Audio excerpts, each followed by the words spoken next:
এক অনিশ্চিত জীবনের করুণ সাক্ষী হয়ে রইল সঙ্গীত জগৎ। সুরের ভবন ছেড়ে চলে গেলেন ভারতের জনপ্রিয় গায়ক জুবিন গর্গ। প্রিয় মানুষটিকে হারিয়ে শোকে ভেঙে পড়েছেন স্ত্রী গরিমা শইকিয়া। অশ্রুসিক্ত নয়নে বারবার লুটিয়ে পড়েছেন মাটিতে। আত্মীয় স্বজন পাশে থেকেও শান্ত রাখতে পারছেন না তাকে। 2002 সালে বিবাহ বন্ধনে আবদ্ধ হন জুবিন গরিমা।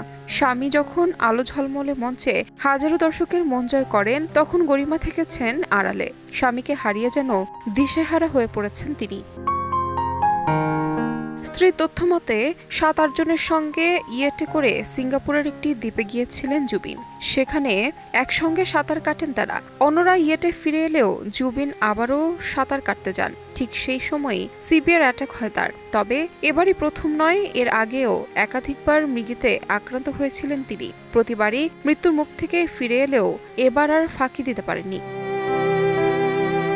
বলিউডে জুবিনকে সবচেয়ে বেশি পরিচিতি এনে দেয় 2006 সালে মুক্তিপ্রাপ্ত গ্যাংস্টার সিনেমার ইয়া আলী গানটি, যা ভক্তদের মনে আজও দাগ কেটে আছে।